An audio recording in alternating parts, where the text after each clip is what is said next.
Je suis au beau milieu du Kazakhstan, quelque part entre Chimkent et Almaty. Il fait plus de 30 degrés. Je recherche une voiture qui puisse me mener au village de Jabagli.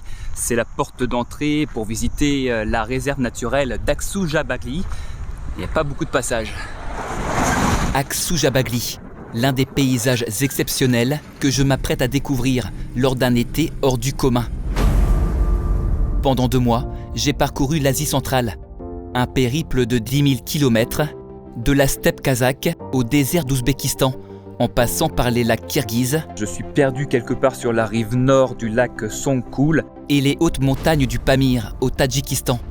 Je me suis lancé dans les pas de Marco Polo sur la mythique route de la soie. The caravans with the silk and spices goes through Kazakhstan, bring goods to Europe.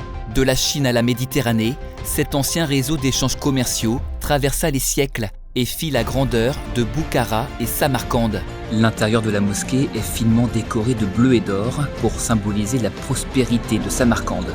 Marchand des madrasas, We have some carpets, the camel wool. In this silk handmade, berger des Tian Shan ou paisibles retraités sur les bords du Pyongyang,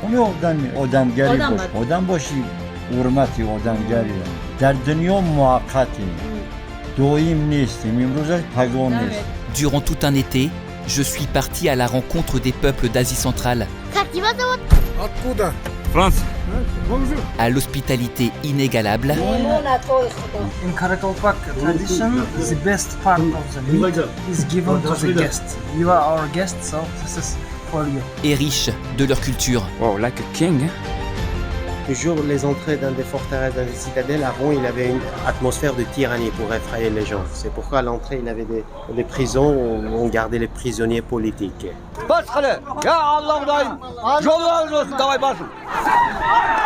J'ai vécu une aventure unique, expérimenté la vie nomade Je vais dormir dans une yourte.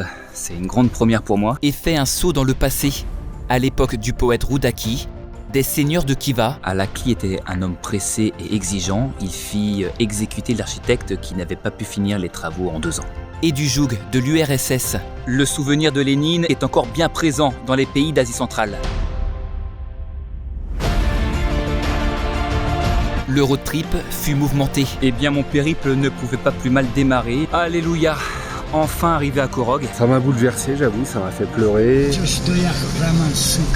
Un voyage haletant au cœur des stans, ces ex-républiques soviétiques aux régimes autoritaires, qui abritent les trésors de l'architecture timouride et des perles de la nature, I think you never meet this thing ever. des décors de cartes postales qui cachent une autre réalité, le désastre écologique de la mer d'Aral.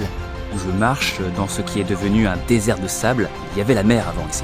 D'Astana aux forteresses millénaires du Kizilkoum, du canyon de Tcharin Le lieu est vraiment hors norme. à la place du Régistan, des rives d'Issyk-Kul à la vallée enchanteresse du Waran. Plongez avec moi dans des contrées envoûtantes. La magie opère jusqu'au bout en Asie centrale.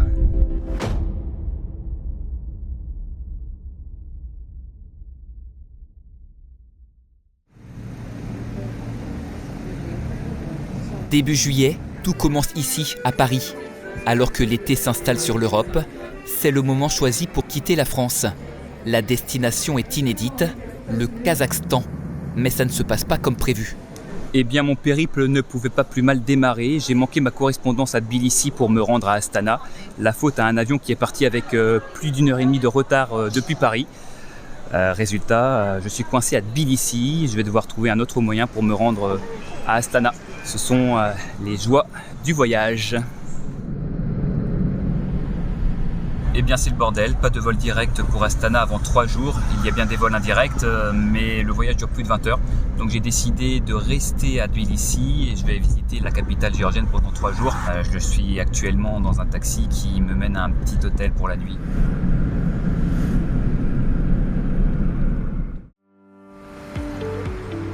Que me réserve Tbilissi ? Avant de partir à l'assaut de la ville, je cherche un nouvel hébergement, proche du centre. Je viens de poser mes bagages dans une petite auberge de jeunesse pour les 2 nuits que j'ai encore à passer à Tbilissi avant d'aller à Astana. Le moins qu'on puisse dire, c'est que le lieu est dans son jus.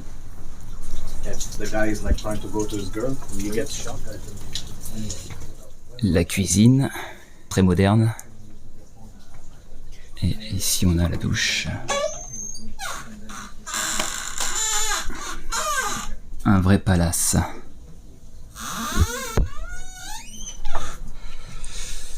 Et voilà où je vais dormir les 2 prochaines nuits.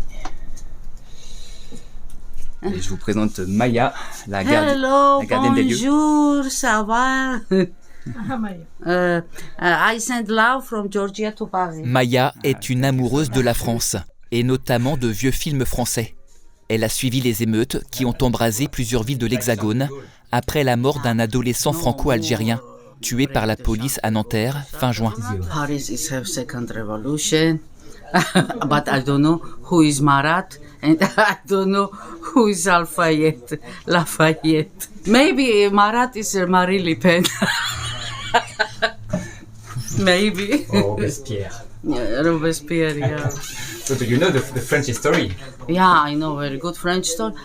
I like French Revolution before, but I don't like when Diaz cut heads and guillotine. I don't like it. Yeah, Diaz killed too many people in Paris Revolution. You know, too many. This Robespierre, he was crazy. Yeah. But Napoleon, it's his rescue. France, I think. If Napoleon don't come, it's gonna be continue. But he's a rescue. But after he's also made mistakes. So yeah, but he was great man, Napoleon. Yeah. À Tbilissi se trouve une vieille forteresse sur les hauteurs. Je décide de m'y rendre. Je longe l'avenue Roustavéli, traverse Liberty Square et gagne les quartiers pittoresques. J'arrive au sommet de la colline et pénètre au cœur des ruines de Narikala. Elle ne date pas d'aujourd'hui, cette forteresse.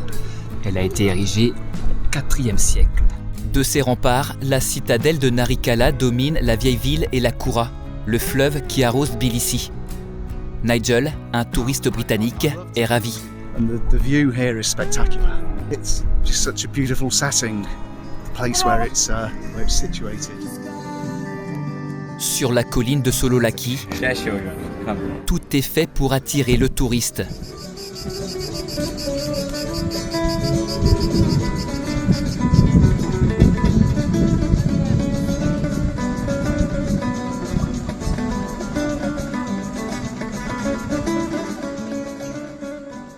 Je suis avec Mike et Slavia, 2 Russes, et Nicolas, un Espagnol. On est à l'auberge de jeunesse et on est en train de trinquer avec du vin géorgien. Salut. Salut. Nazdrovia. What do you think about this wine? This wine very tasty, very good. Thank you, man. No problem. Avec Mikhail, il est plus facile de parler œnologie que géopolitique. Okay. It's better than French wine. I tried French wine one time and French wine is very good. L'homme de 36 ans a fui la Russie après l'invasion russe en Ukraine en février 2022, tout comme Slava, en t-shirt vert. Slava nous a préparé des rinkali, une spécialité géorgienne, de gros raviolis farcis à la viande. Aline is my friend. My friend. I have salt. Yeah. Le lendemain, avec Nicolas, direction le nord de la ville, pour y découvrir une curiosité, la chronique de Géorgie.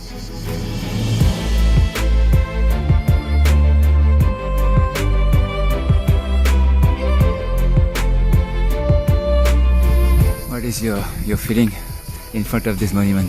Very impressive. Construit en 1985, ce mémorial se compose de 16 colonnes de 35 mètres de haut. La partie inférieure de chaque pilier représente des scènes de la vie du Christ. La partie supérieure glorifie les souverains qui ont dominé le pays. King and king.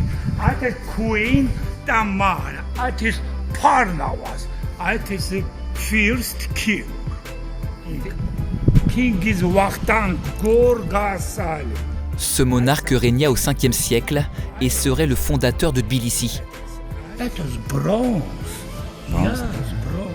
It's nice, That was Zuraba Tsereteli, un sculpteur. L'endroit abrite aussi une petite église orthodoxe. mais offre surtout une vue panoramique sur la mer de Tbilissi. C'est en réalité un gigantesque lac artificiel. On dévale la colline et on se jette à l'eau.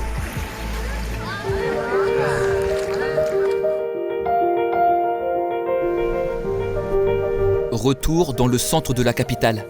Nous traversons le marché couvert et arrivons au pied de la Sainte Trinité, cathédrale érigée en 2004.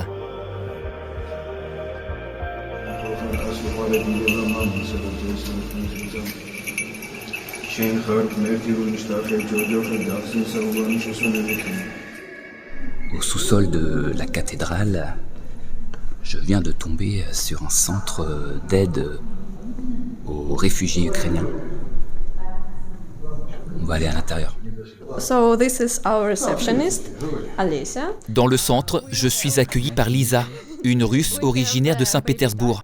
Elle a quitté son pays après le début de la guerre en Ukraine. With my husband, we thought that we couldn't stand there. I think this is horrible, inappropriate, and this shouldn't be.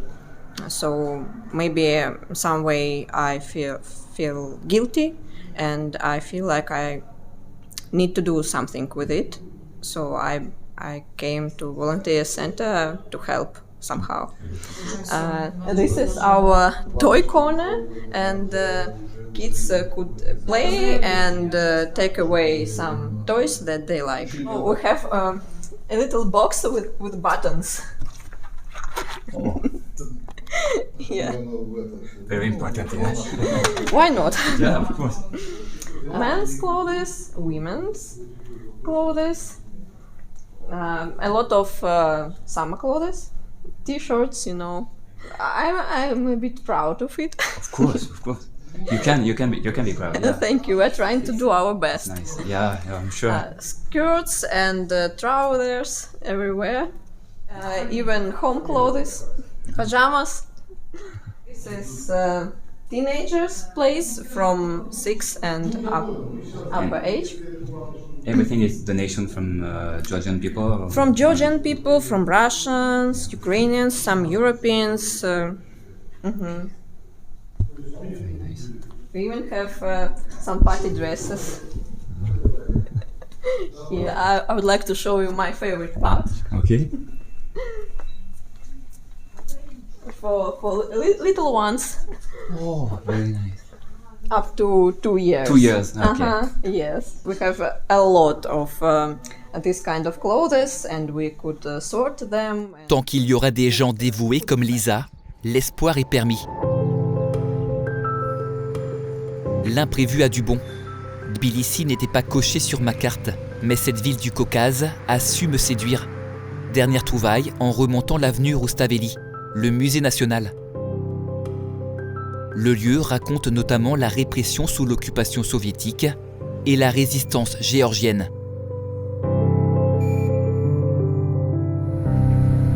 Et me voilà de nouveau à l'aéroport de Tbilissi, 3 jours après le rendez-vous manqué. Cette fois-ci, je compte bien rejoindre le Kazakhstan.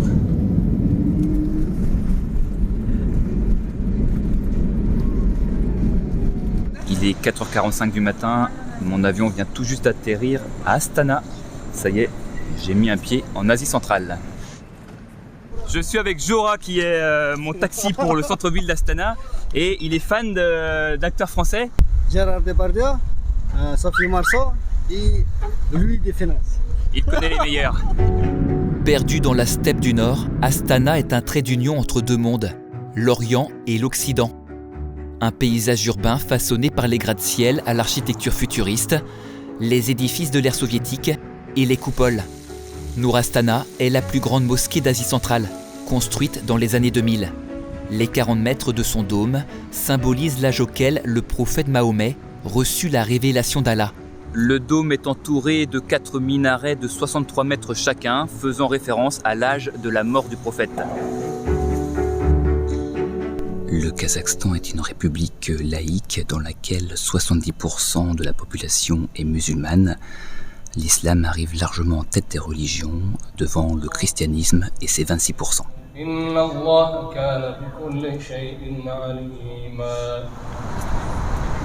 Dans son histoire, la ville a reçu plusieurs noms. Akmola, puis Tselinograd durant l'époque soviétique, Akmola de nouveau à partir de 1991, puis Astana en 1998. En 2019, la ville prend le nom de Nour Sultan en l'honneur de l'ancien président Nour Sultan Nazarbayev. Nour Sultan Nazarbayev, un personnage influent. Premier dirigeant du Kazakhstan indépendant, il démissionne en 2019, après 29 ans de présidence. Я приостановил свои полномочия президентские, и мы конституционным образом передали власть другому поколению. Mais le peuple kazakh ne l'a pas oublié. Au sommet de la tour Beterek, le visiteur fait la queue pour poser sa paume dans une empreinte de la main de Nazarbayev, un vrai culte de la personnalité. En 2022, la ville retrouve son ancien nom, Astana. Nous sommes le 6 juillet et aujourd'hui est une date anniversaire pour Astana. Ça fait très exactement 25 ans que la ville est devenue la capitale du Kazakhstan. Et chaque année, le 6 juillet, c'est jour férié ici. La date coïncide avec l'anniversaire de Nazarbayev, un jour célébré partout dans la ville.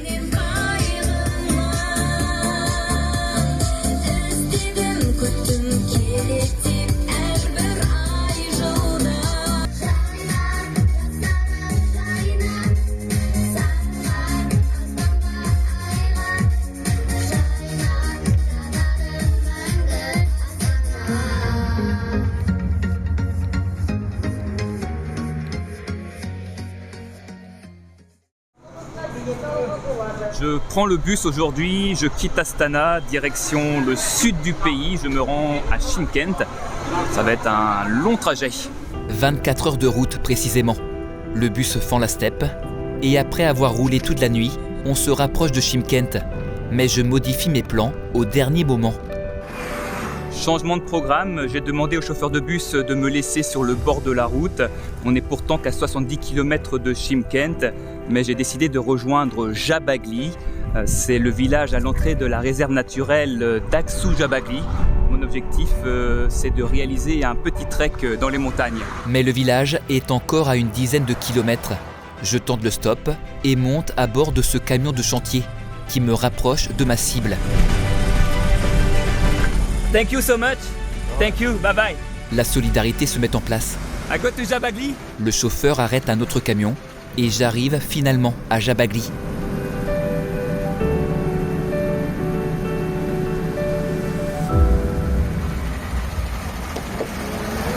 Les rues sont quasiment désertes. Il n'y a presque personne qui passe. J'ai l'impression que c'est un village fantôme.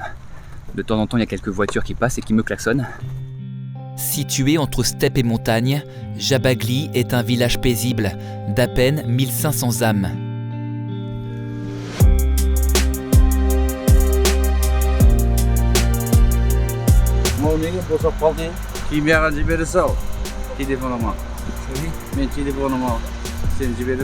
I don't understand. Sorry? Do you speak English? Ah? Do you speak English? Нет, не English. Казахша. C'est très compliqué de communiquer parce qu'ils ne parlent bien évidemment pas français. Ils ne parlent pas anglais non plus, seulement russe ou kazakh. Et je ne parle pas ces deux langues. Donc c'est très compliqué de dialoguer avec eux. The winner, you win. Congrats. Как тебя зовут? Казахстанец ба? Мен қазақпын ғой. Менің көршім әпкем. My name is Alina. My name is Christopher. Huh? Christopher. And you? Your name? My name is Balner. My name is Dimok. Nice to meet you. Pour la nuit, j'ai repéré une guest house tenue par Yevgeny, un Ukrainien de caractère qui vit ici depuis 30 ans.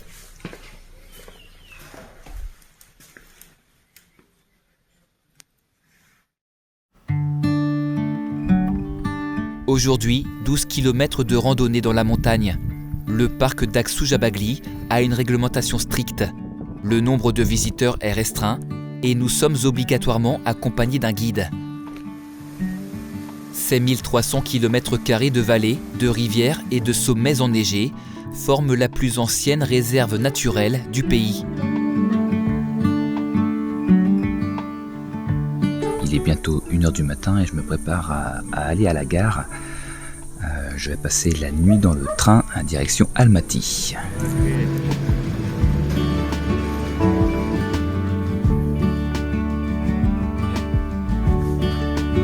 Eh bien, on n'est pas si mal que ça dans ce train couchette. Je devrais passer une bonne nuit.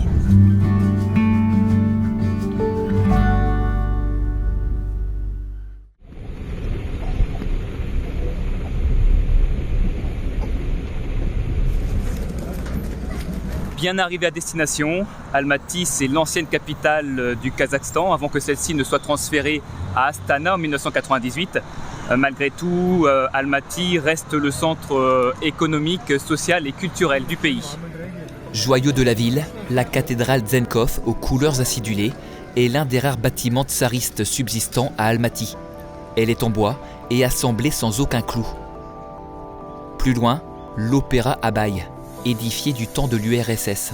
Almaty, sous l'ère soviétique, s'appelait Alma-Ata. C'est ici qu'eut lieu en 1991 la conférence qui entérina la fin de l'URSS et vit les 5 républiques d'Asie centrale rejoindre la communauté des États indépendants.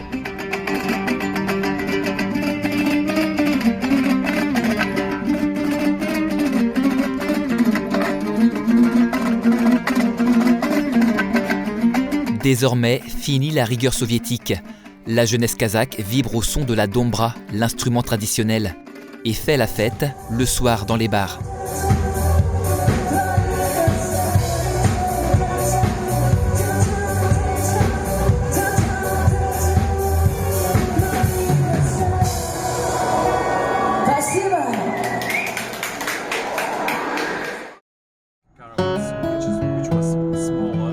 Le périple se poursuit. Pendant 2 jours, avec Arthur, mon guide, je vais explorer les richesses du Triangle d'Or, dans le sud-est du Kazakhstan, bercé par l'intimidant massif des Tian Shan. It's a very big chain, 2000 kilometers. It goes from China through Kazakhstan and Kyrgyzstan. After Himalaya, these mountains have a second place of highest mountains. There exists one mountain called Han Tengri. It is 7,010 meters above the sea level, very high mountains. Very rich mountains, a lot of animals. It is brown bear exists, bobcat, snow leopard, big deers, up to 500 kilograms, we call that maral. Ce road trip dans la région d'Almaty me mène sur la route de la soie. It was a golden period for Kazakhstan and all the countries which the Silk Road was going through. The Silk Road starts from India, from China. The caravans with the silk and spices goes through Kazakhstan and bring goods to Europe. We are 20 kilometers away now from Ili River. The caravans choosing this side of Kazakhstan to travel, which is full of water, and goes through the south side of Kazakhstan, through Uzbekistan also. For all the way they trade in, the economy along the Silk Road was perfect. Cities who was on the way of this Silk Road was very rich. En chemin, nous faisons une halte dans le village ouïghour de Besset. Environ 300 000 Ouïghours vivent au Kazakhstan, pays frontalier de la Chine et du Xinjiang, terre d'origine de ce peuple victime de la répression chinoise. We are now in Uyghur Bazaar, so people who is traveling through China to China or from China to Kazakhstan can stop here, have lunch, have rest. Après avoir fait le plein de fruits, Arthur reprend le volant et m'amène vers de fascinantes formations rocheuses. We are in Charin Canyon, in one part of the Charin Canyon called Red Castles Valley. It's the most beautiful and most popular part. Actually, the whole Charin Canyon is the big scratch in the ground, which is formed under the water. Now we will start our walk 2.5 kilometers one way. Le canyon s'étend sur 150 km et atteint par endroits 300 mètres de profondeur. L'érosion offre ce paysage spectaculaire, tels les ruines d'anciens châteaux forts, dont les créneaux rougeâtres s'élèvent vers le ciel. Le lieu est vraiment hors norme. On se croirait dans le Colorado aux États-Unis.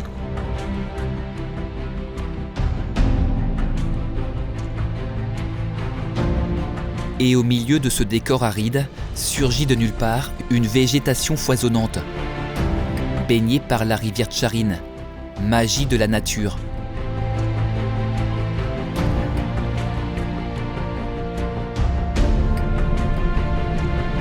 plus loin, un nouveau tableau. This is the Black Canyon behind me. Same river, Charin River, goes inside the canyon. Le lieu garde les stigmates du conflit frontalier sino-soviétique qui eut lieu dans les années 60. China attacking a small part of Kazakhstan and want to grab a land. In that period, Kazakhstan was the part of Soviet Union, and Soviet deliver here machine guns and construct such bunkers. And you can see the bullet points over here and over here. So there was a great fight, but very short.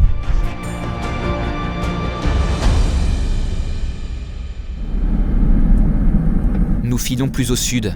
Sur le bord de la route, à Karaboulak, je goûte au koumis, une boisson en vogue en Asie centrale.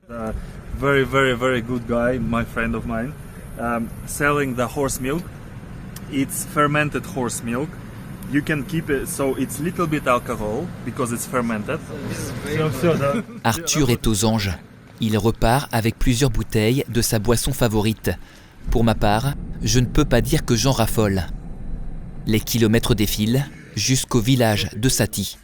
We are in the Kazakh family house. This is Juldis, the house owner, and she is preparing a beautiful table and lunch for us. Here now we will be eating the local food. It's called lagman. It's a noodles with vegetables, fried with vegetables and meat. And as you can see, everything on this table is mostly homemade except the cookies and candies. J'ai fini tout mon plat, c'était délicieux. Ce qu'on peut dire, c'est que les Kazakhs ont le sens de l'hospitalité.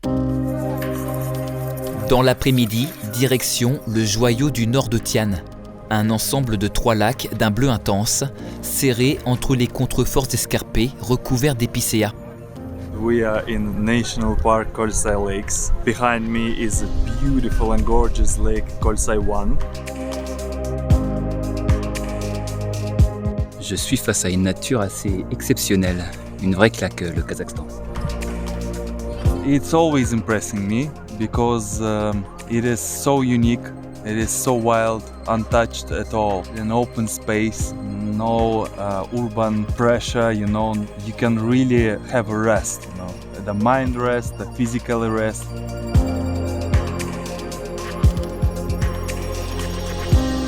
En fin de journée, retour à Sati, chez Juldis. On vient de revenir du lac Kolsai. Je prends mes quartiers pour la nuit.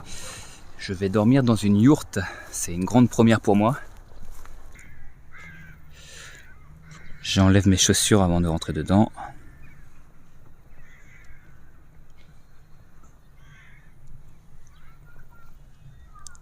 Et voilà mon petit paradis pour la nuit. Et tout ça pour moi, rien que pour moi. Que demander de plus? C'est une authentique yourte qui a été construite en bois comme à l'origine. Mon guide Arthur me disait qu'il y a pas mal de yourtes dans les environs qui ont une ossature en métallique. Ce n'est pas le cas ici. Juldis propose aux visiteurs une expérience unique en yourte. Ici, le tourisme est essentiel pour l'économie de la région. Конечно, очень важен, потому что село развивается в хорошую сторону. C'est l'heure d'aller me coucher, ma première nuit en yourte de ma vie. Franchement, je pouvais pas rêver mieux. L'endroit est spacieux, confortable, propre et surtout authentique. Donc c'est vraiment parfait. Allez, bonne nuit.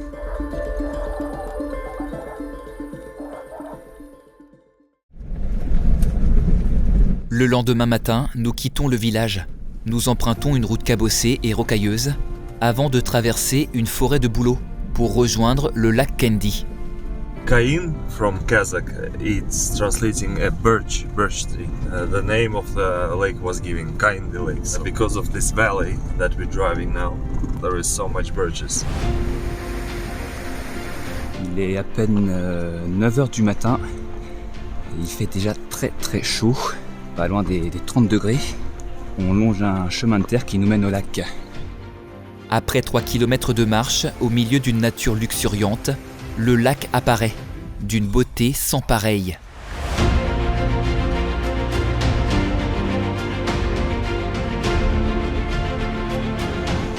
Le lieu est incroyable, c'est magique. La couleur de l'eau est sublime. Et ces troncs d'arbres qui sortent du lac, c'est quelque chose d'unique, vraiment. We are really in paradise. This is the kind of lake, amazing and unique lake where I think you never meet this thing ever. This is a very young lake. Le lac a été créé par un tremblement de terre en 1911. Sa surface est trouée par les troncs d'épicéas morts, déroutant.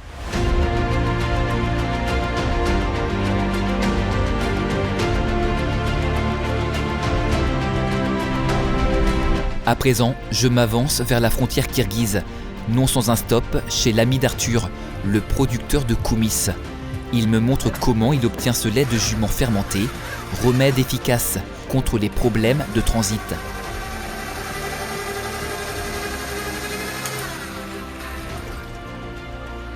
Вот так примерно 6 часов.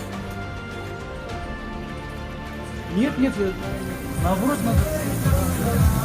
Je laisse les Kazakhs à leur fête et me rapproche du Kyrgyzstan, dont j'aperçois les montagnes.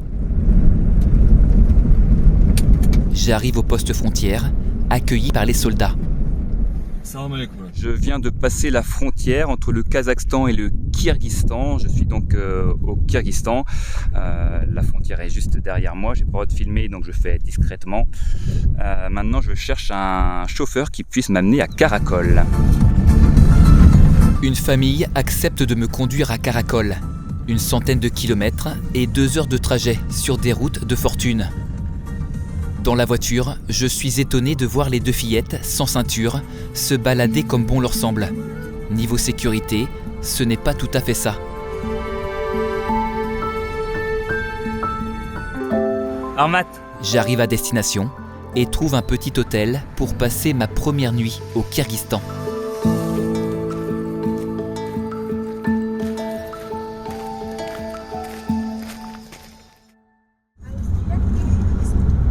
La région de Karakol est réputée pour ses sources chaudes.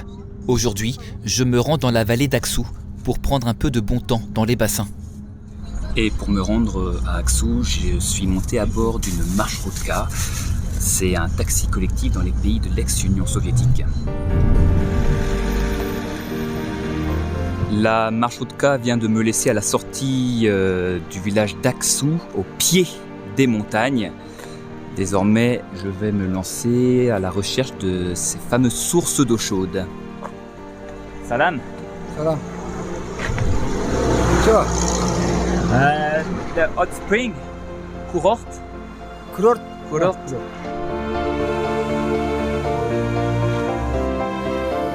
Ça, c'est la belle vie, hein. Perdu au milieu de nulle part, en l'occurrence ici au Kyrgyzstan, entouré de somptueux paysages. Franchement, je ne pouvais pas rêver mieux. Hot Springs. Il y a un petit vestiaire pour se changer. J'ai payé 300 sommes, soit un peu plus de 3 € pour ces sources chaudes. Allez, je me jette à l'eau. Waouh, elle est brûlante. Le site propose 3 bassins à températures différentes. 30 degrés, 40 et même 1 à 56 degrés. Après la baignade, rien de tel que de verser sur le corps un seau d'eau fraîche provenant de la rivière Aksou. C'est excellent pour la circulation sanguine.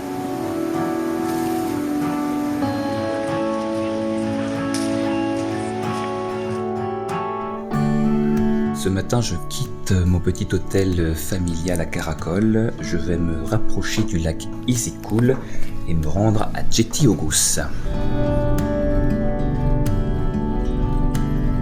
Jeti Oghuz abrite de splendides falaises de grès rouge, un régal pour les yeux. Jeti Oghuz en kirghize, ça signifie la vallée des 7 taureaux, en référence à une célèbre légende. 7 taureaux sacrifiés lors d'un banquet où un roi tua la femme qu'il aimait pour la posséder à jamais. Du cœur poignardé de la belle jaillit un torrent de sang qui s'écoula dans la vallée et donna aux montagnes cette couleur rouge vif. Le décor qui se dresse derrière moi est tout simplement incroyable. Ce contraste entre la couleur ocre des rochers et la nature verdoyante à leurs pieds est tout simplement saisissant. Ce touriste polonais est lui aussi conquis. Jesteśmy tutaj z małżonką. Wspaniałe widoki. Ta formacja skalna nazywa się Siedem Byków. Fantastyczne, czyste, zdrowe powietrze. Zapraszam wszystkich tutaj. Przyjeżdżajcie do Kirghizstanu. Et puis, je m'engouffre dans la vallée voisine de Kokjaïk. J'entre au cœur de la vallée et son impressionnante forêt d'épicéas. Impétueuse nature, où serpente entre les montagnes un cours d'eau déchaîné. L'eau de la rivière est d'une clarté, on en prend plein la vue ici.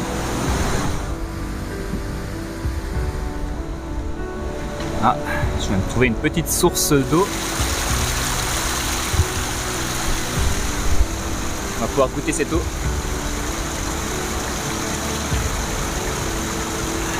Elle est délicieuse et très fraîche. Apparemment, il y aurait une grotte dans le coin.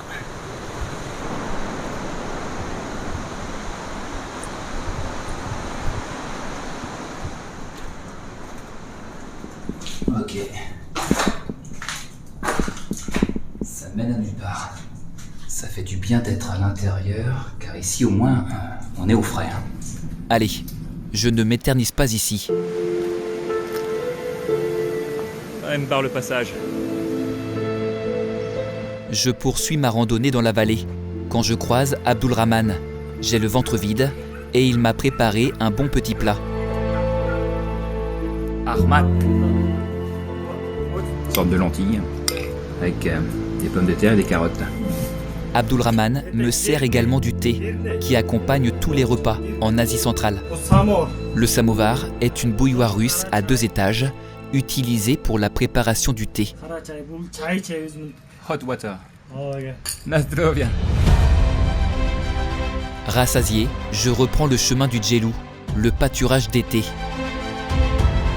Après plus de 2 heures de marche, j'ai atteint mon objectif. Je suis au cœur de la vallée de Kokjaïk, entouré par toutes ces sublimes montagnes.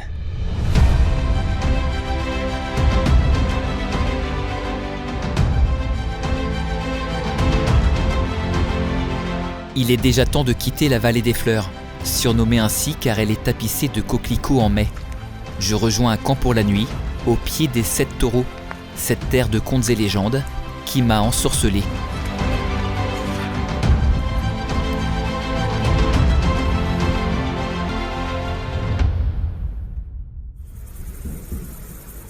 Aujourd'hui, j'ai pour objectif de me rendre dans la vallée de Barskoun. C'est à une centaine de kilomètres d'ici. Donc, va falloir que je trouve des transports. Ça va pas être forcément quelque chose de très évident. Hello. Hello. How are you? Fine. Hello. Hello. Okay. Ahmad. Откуда? France. Bonjour. Bonjour. Comment t'appelles-tu? Christopher. Christopher? And you? Christopher. What is your name? Walat. Walat. Nice to meet you.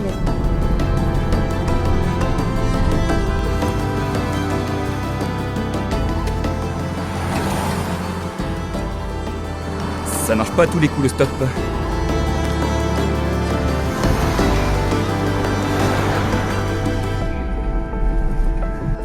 Ahmad. J'avance. La personne qui vient de me prendre en stop m'a déposé dans le village d'Akterek. Je me rapproche donc de Barskoun. Je suis vraiment au bord du lac Issyk-Kul.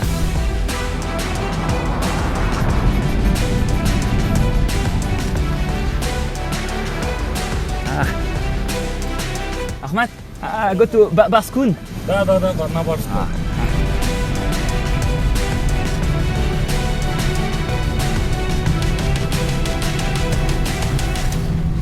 Me voilà dans la vallée de Barskoun, où un étrange monument attire mon regard. Il s'agit du buste de Youri Gagarin. Le cosmonaute soviétique est le premier être humain à avoir effectué un vol dans l'espace. C'était au cours de la mission Vostok 1 en 1961. Il a eu une triste fin, il meurt à seulement 34 ans lors d'un entraînement aux commandes de son avion de chasse. Gagarine aurait passé des vacances dans la vallée de Barskoun après son vol dans l'espace, d'où le mémorial en son honneur. Moi, mon but n'est pas de côtoyer les étoiles, il est plus modeste que ça. Allez, objectif, me rapprocher de la cascade tout là-haut.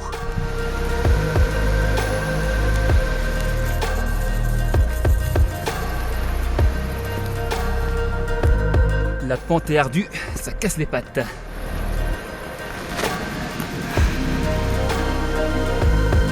Après une rude ascension sur un terrain escarpé, j'arrive à hauteur de la cascade. Elle est pas très loin, elle est à quelques dizaines de mètres derrière les arbres, on la voit pas.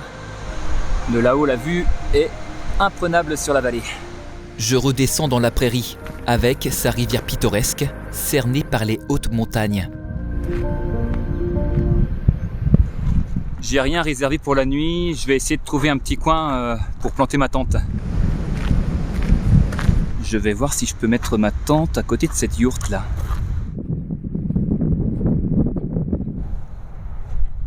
Hello, is there someone here?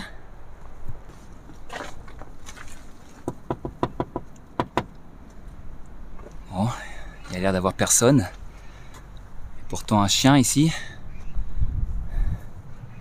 Il y a forcément quelqu'un qui habite ici. Il y a des bêtes aussi, donc je pense vraiment que c'est habité ici, donc je vais attendre.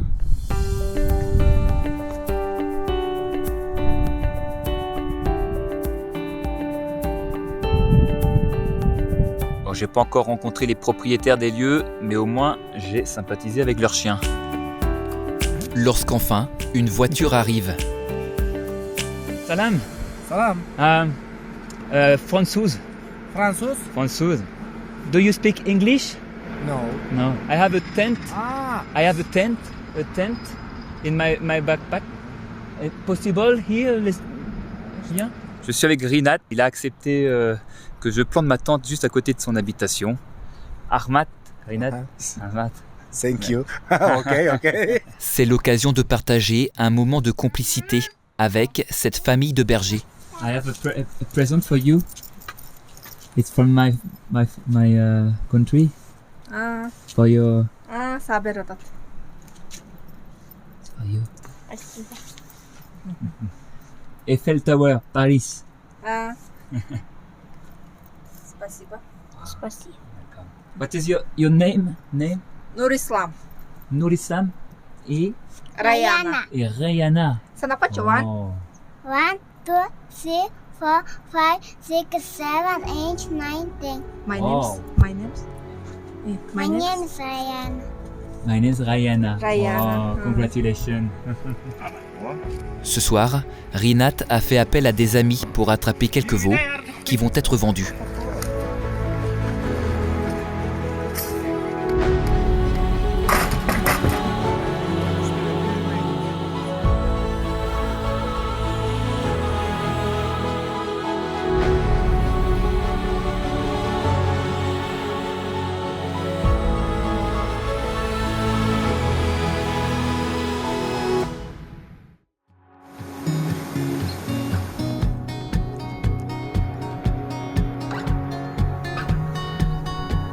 Je me rends aujourd'hui à Tamga, les pieds dans le lac Issyk-Kul. Je vais devoir encore faire un peu de stop, je pense, pour y arriver.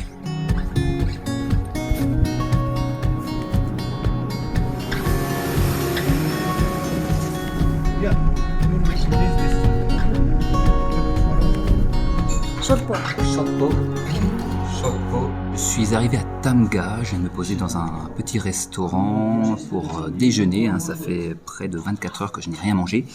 Un petit plat traditionnel du pays, une soupe avec de la viande et des pâtes, un bon petit bouillon, et puis des munti. Les munti, ce sont des sortes de raviolis avec de la viande à l'intérieur.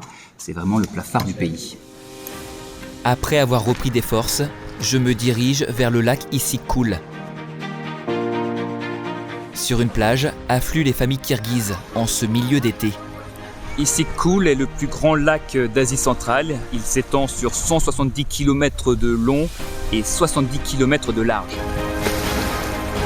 Issyk-Kul en kirghize, ça signifie lac chaud car malgré son altitude élevée, on est ici à 1600 mètres d'altitude, il ne gèle jamais.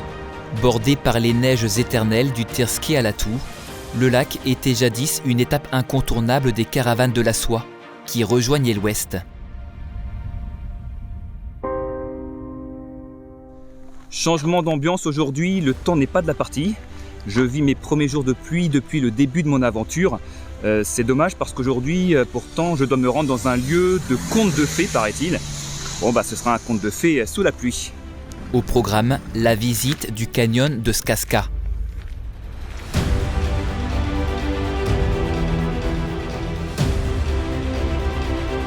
Skaska en russe, ça signifie conte de fées, en référence à la surprise et l'éblouissement qu'ont eu les premiers visiteurs de ce lieu. C'est vrai que c'est incroyable, on se croirait dans le Far West. La nature a composé une véritable œuvre d'art. Le relief et les nuances de couleur ocre de la roche dépeignent un tableau d'une beauté sauvage. Je suis seul au monde ici, il n'y a pas un touriste, c'est une sensation assez incroyable.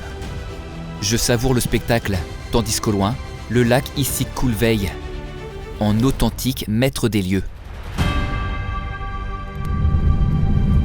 Direction Bokombayevo à présent, pris en stop par un couple de Kazakhs. Bokombayevo n'est qu'une courte escale où je suis accueilli par une horde d'enfants. Hello. Salam. Salam. Salam. How are you? How are you? Fine. J'y fais aussi la rencontre de Vincent, un touriste belge qui parcourt le pays durant plus d'un mois. Entre francophones et férus de voyage, le courant passe vite. Vincent, c'est quoi ta conception du voyage? C'est surtout me sentir libre, ne pas avoir d'horaire, donc puis improviser tous les jours et rencontrer d'autres cultures qui sont complètement différentes de la nôtre. Donc c'est ça qui me passionne le plus dans les voyages. Je dois déjà m'en aller car je souhaite me rendre au lac Songkhol. Tout un périple. Je prends 2 marchroutes jusqu'au Kochkor. Là, ça se complique. Les bus ne peuvent pas emprunter les routes accidentées de la montagne et les taxis coûtent une blinde. Je fais alors la connaissance de Jana et Christina, 2 touristes allemandes pleines de vie qui ont réservé un tour avec un guide. Elles acceptent de m'amener au lac. Dans le 4x4, la bonne humeur est de mise, au son de vieux tubes allemands.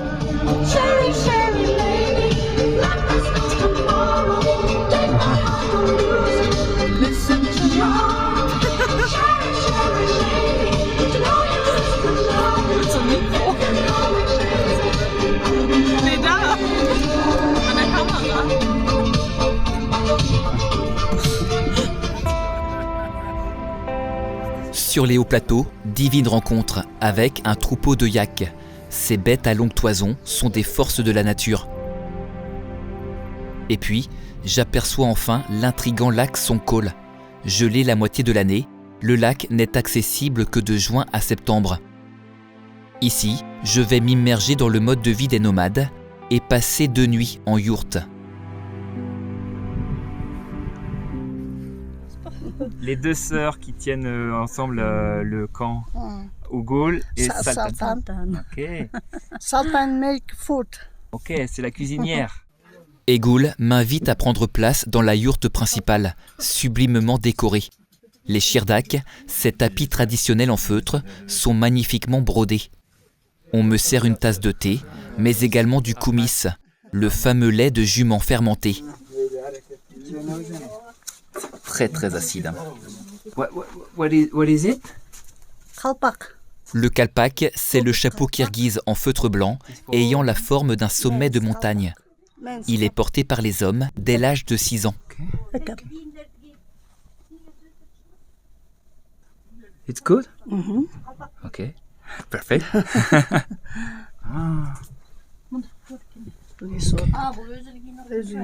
Oh. Wow, like a king. It's very nice. Oh, that's good. Chapan, kogus chapan. Chapan. This is women's electric. L'elecek, c'est ce chapeau de tissu finement enveloppé, traditionnellement porté par les femmes mariées. Nice.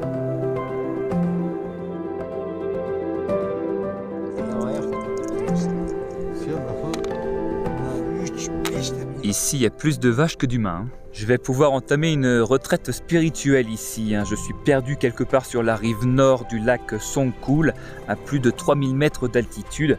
Il n'y a pas internet, j'ai juste à profiter de l'instant, à profiter de cette nature époustouflante. C'est vraiment une vie rêvée là. Et voilà ma yourte pour la nuit.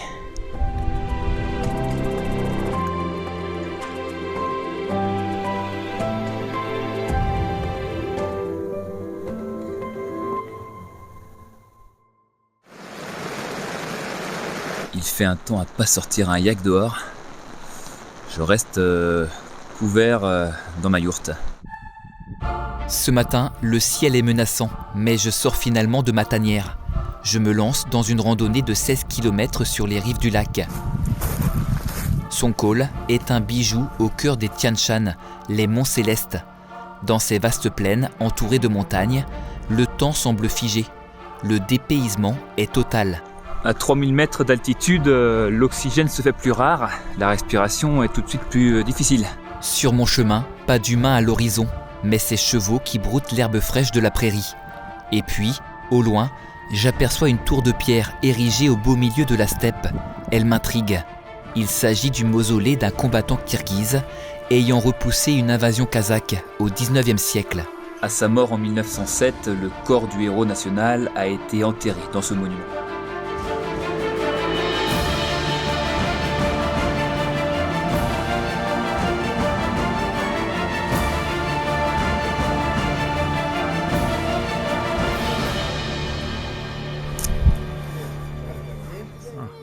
De retour au camp, je suis invité dans une yourte pour dîner, en compagnie de la famille Degul. On me sert un plat traditionnel des peuples nomades d'Asie centrale, le besh barmak, de la viande de mouton mélangée à des nouilles et de l'oignon, accompagné d'un bol de chorba, une soupe traditionnelle. Et en guise de boisson, de la vodka. Les Kirghizes sont très portés sur la vodka et ils remplissent mon verre dès que celui-ci est vide.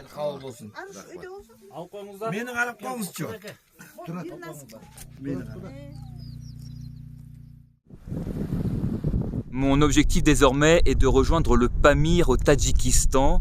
Mais problème, la frontière terrestre entre le Kirghizistan et le Tadjikistan est fermée.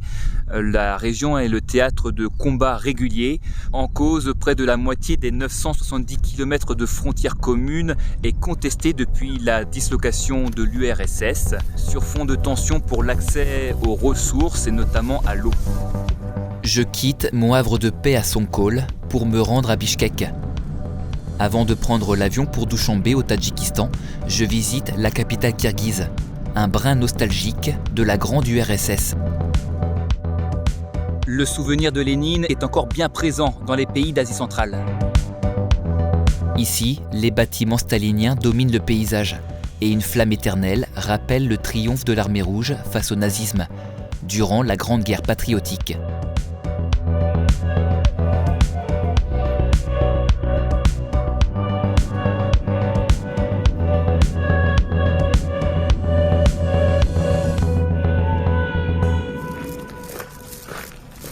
Il est 22h, je suis à mon auberge de jeunesse à Douchanbé. Je ne vais pas rester longtemps ici puisque dès demain, je pars à Korog. C'est la capitale de la province autonome du Haut-Badakchan, qui est l'une des portes d'entrée pour visiter le massif montagneux du Pamir. Pour me rendre dans cette oblast autonome, j'ai dû obtenir un permis spécial, le permis GBAO. Avec ce précieux document, je vais pouvoir entamer mon excursion dans le Pamir. L'aventure se poursuit.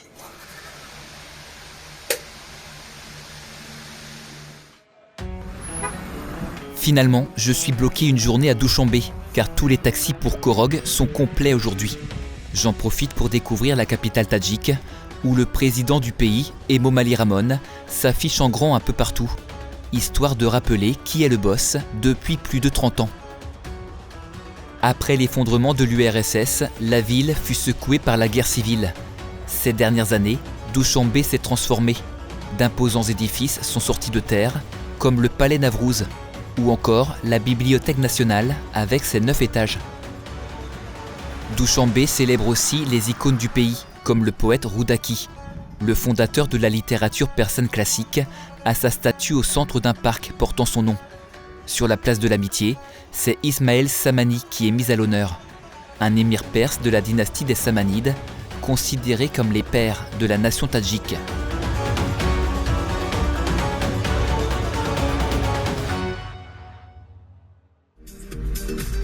Ce matin, direction le Pamir. J'embarque à bord d'un 4x4 collectif pour un sacré périple de 600 km jusque Korog. Nous sommes arrêtés pour un contrôle des passeports et du permis GPAO. On est dans l'attente. La région autonome du Haut-Badarchan est fortement contrôlée. Nous prenons de la hauteur. Derrière la vitre teintée, j'aperçois les montagnes afghanes de l'autre côté du Pyandj. La rivière forme la frontière naturelle entre le Tadjikistan et l'Afghanistan. Et puis, nous sommes de nouveau contraints à l'arrêt. On est coincé, la route est actuellement fermée parce qu'il y a des travaux tous les jours, donc elle est fermée. Ouais. Bon, voilà, la route va se rouvrir, donc on va pouvoir repartir. Repartir pour mieux souffrir, ça n'avance pas bien vite. La route, la M41, est chaoteuse et étroite, et nous sommes régulièrement bloqués derrière les camions de chantier. Dans la voiture, nous prenons notre mal en patience. Nous sommes serrés comme des sardines, et il faut s'accrocher jusqu'au bout de la nuit.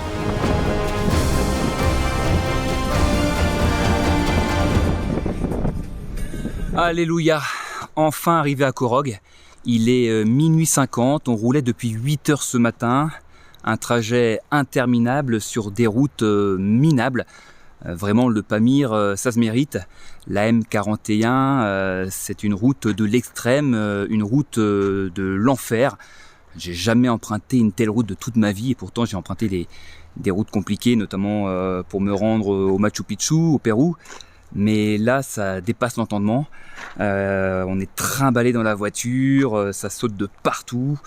Le corps est soumis à rude épreuve. Mais bon, l'essentiel est que je sois arrivé. Je vais me coucher maintenant.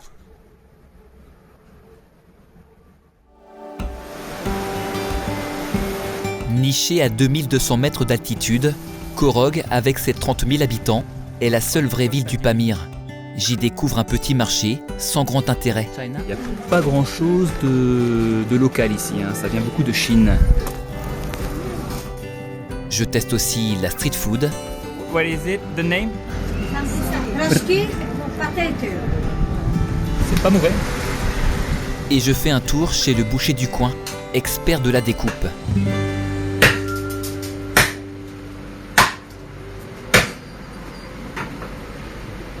Good, good.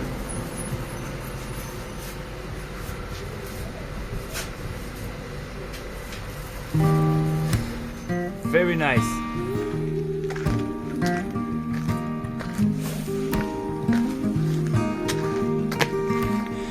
Merci.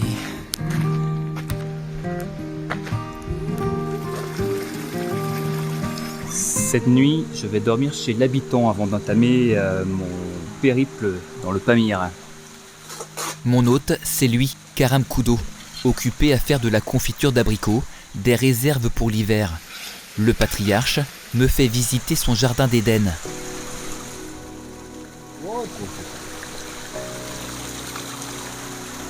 Un petit paradis où il fait bon vivre et se reposer sur le Tabchan. Dans sa maison typique Pamiri, construite de ses propres mains, Karam Kudo m'invite à boire un thé revisité, le Chirchai, spécialité de la région. Water, black chai, milk, salt. Auquel on ajoute du beurre. Clairement pas ma tasse de thé. Chirchai.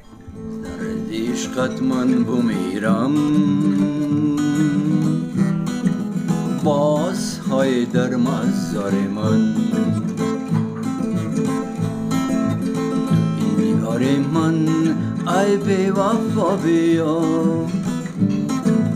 توی میدی من بیا بیا بیا تو بیا بیا رخ شده لبا ای چشم سیاه در شانه گل بیا لای ناینم لای ناینم ندارای دا دا دا دا لای لای.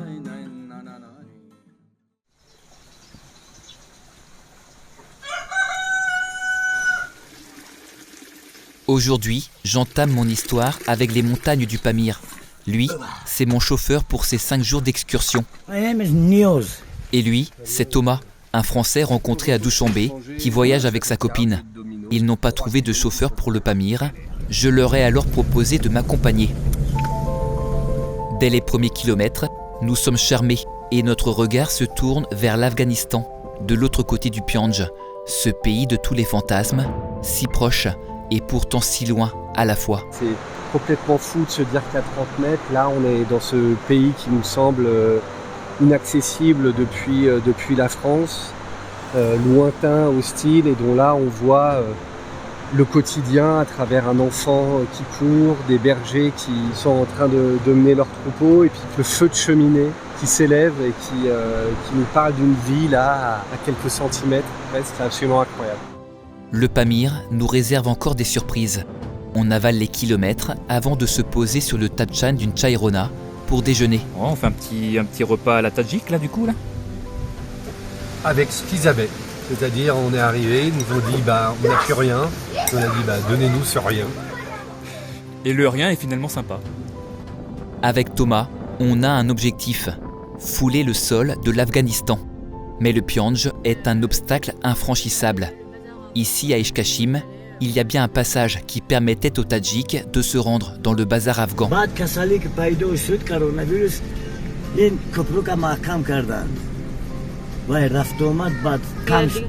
C'est peine perdue. Désormais, il faut trouver un logement pour la nuit. Quand Mahamad Atto, rencontré sur le bord de la route, monte dans notre Land Cruiser. Mahamad Atto, nice to meet you. Le vieil homme, sourire aux lèvres, vit dans le village de Namadgout et propose de nous héberger. L'hospitalité tadjik dans toute sa splendeur. Nous sommes accueillis par Noro John, 10 ans, la petite fille de Mahamad Atto, qui nous fait visiter la propriété. Une maison dans la pure tradition pamiri, rectangulaire, de plein pied et surmontée d'une lucarne servant de puits de lumière. Bon, le confort ici est sommaire. Un trou au fond du jardin en guise de toilette et une bassine d'eau froide pour la douche.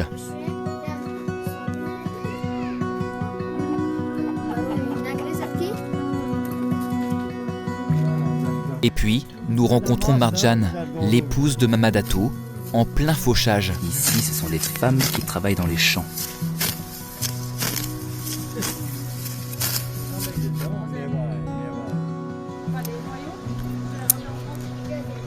Ces prunes sont vraiment délicieuses. Elles sont sucrées. Nous sortons prendre le pouls du voisinage et faisons la connaissance de Mouminron Kalandorov. Cet ancien professeur de géographie est tout fier de nous montrer ses dahlias.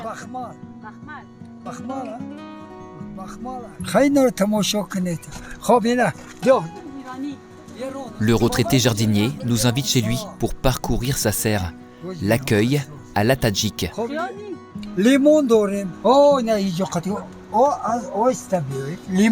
Mouminron, d'une gentillesse extrême, tient absolument à nous offrir le fruit de son verger. Quelques tomates et ses abricots.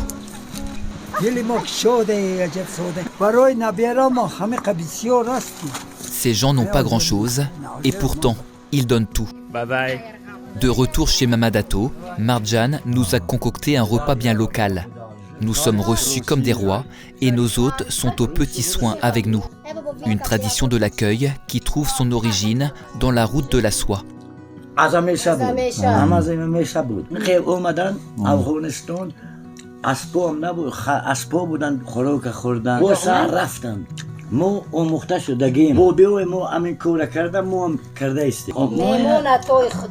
Ce fameux dieu, il n'est jamais bien loin en Asie centrale, mais pas dans la vie de Mahamad Atto.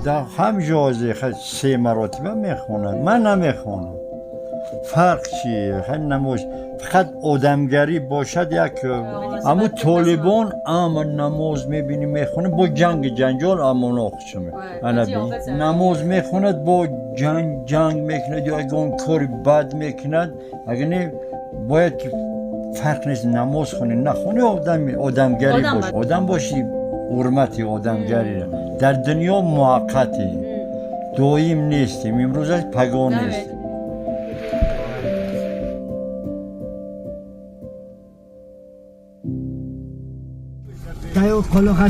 Le lendemain matin, nous disons au revoir à Mamadato.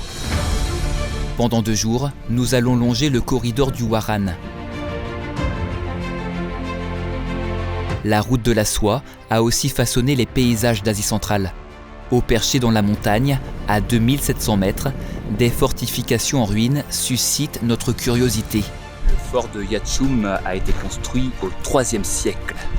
De ces meurtrières, cet ancien avant-poste contrôlait autrefois la circulation des caravaniers et en assurait la défense face aux brigands et tribus nomades qui voulaient s'emparer de leurs marchandises.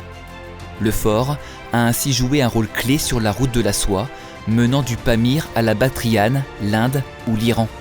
De notre promontoire rocheux, la vallée du Waran nous éblouit et laisse entrevoir les montagnes afghanes de l'Hindoukouche. La route de Pamir, considérée comme une des plus époustouflantes selon les dires des précédents voyageurs, confirme sa réputation. Nourrie par un fleuve dont nous avons la chance en ce point de bien voir le lacet serpenteux. Entre la forteresse et une neige éternelle, on a un sentiment de toucher à l'immortalité.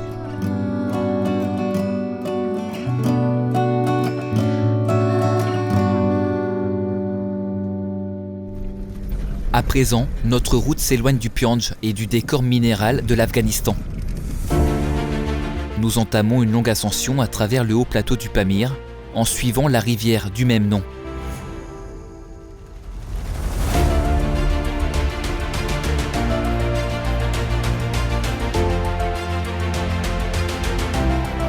Nous arrivons à un checkpoint. Pour continuer vers le col de Kargouche, nous devons montrer patte blanche. Nous présentons notre permis GBAO et notre embarcation est fouillée à la recherche d'objets prohibés comme des armes.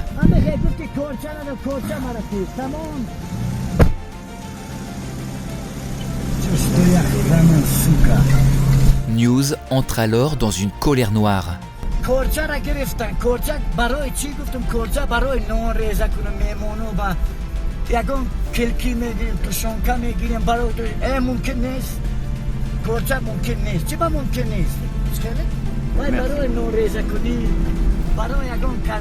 Passé cette mésaventure, nous atteignons le col de Kargouche, à 4500 mètres d'altitude. L'oxygène se fait beaucoup plus rare, il fait aussi beaucoup plus frais. Un pullover n'aurait pas été de trop. Désormais, on va entamer notre descente sur Mourghab. Au croisement, coup de volant à droite, et nous voilà sur la M41, la Pamir Highway, créée par les soviétiques à l'époque de Staline. Cette route mythique traverse le massif du Pamir sur plus de 1000 km, fendant un horizon aussi désertique qu'envoûtant. Nous traversons Alitchour, village fantôme guetté par les monts enneigés, et tandis que le soleil tire sa révérence, nous arrivons à Mourghab, dans le Pamir oriental.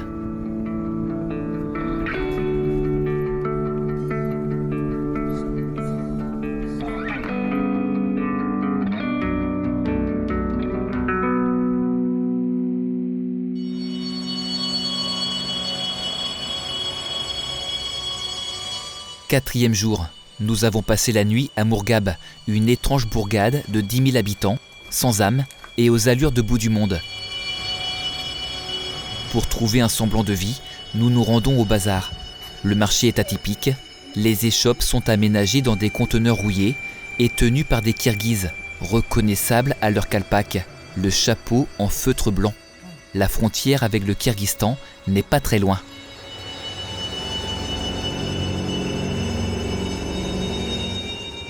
De retour à notre hôtel, nous avons un petit cadeau pour News, le Al Pacino du Pamir.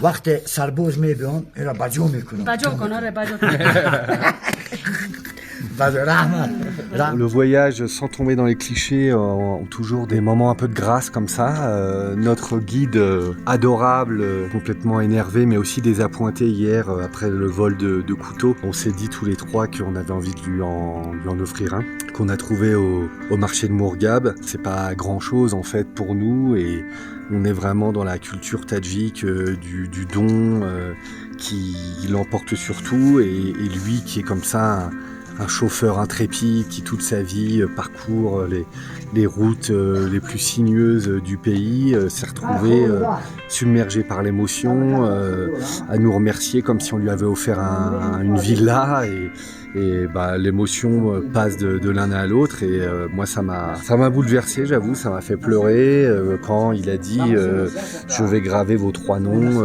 On se dit que nous on le gardera toujours dans nos cœurs parce que nous on fait le Pamir qu'une fois dans notre vie, mais que normalement il faut se rendre à l'évidence, lui on n'est que de passage et puis là non.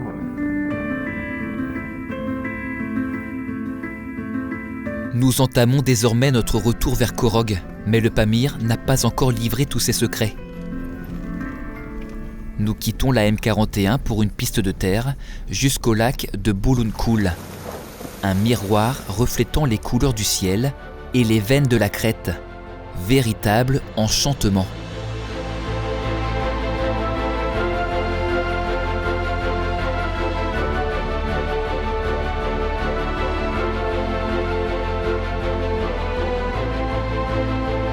Bulunkoul, c'est aussi le nom d'un village où je vais passer mon avant-dernière soirée dans le Pamir en compagnie des habitants.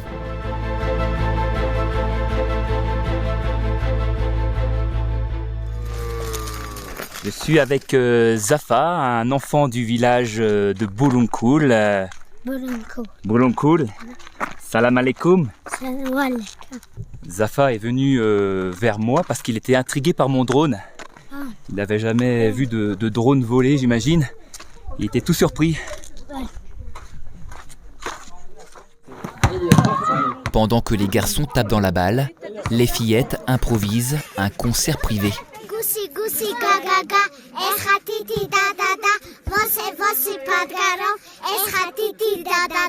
Je suis avec mes nouvelles copines de Bulunkoul. Shukrana. Malvina. Anissa.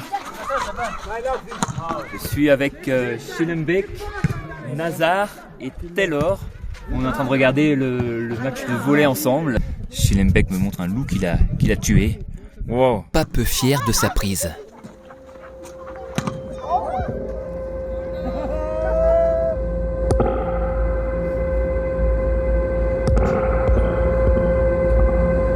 Alors, viande de yak du coin et de poisson qui vient également du lac d'à côté. Moi, je pense qu'on peut donner des leçons aux écolos. C'est plus des circuits courts, c'est des circuits ultra. Le yak du jardin et le poisson du jardin. Ouais, le salaud, elle est pas bien chaud non plus. Je tente le yak aussi.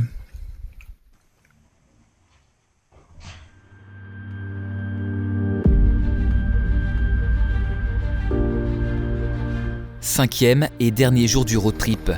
Avec Thomas et sa copine, nos chemins se séparent. Ils ont trouvé un camion pour les rapprocher du Kyrgyzstan, car la frontière terrestre vient de rouvrir pour les touristes. Moi, je continue avec News jusque Korog, profitant une dernière fois de cette contrée magique.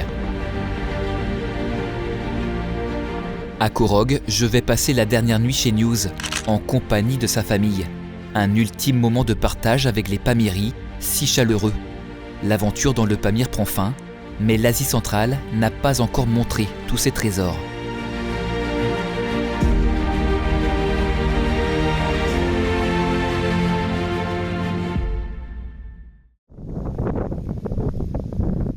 Je suis dans le no man's land entre les deux pays, le Tadjikistan et l'Ouzbékistan. Dans quelques minutes, je serai en Ouzbékistan.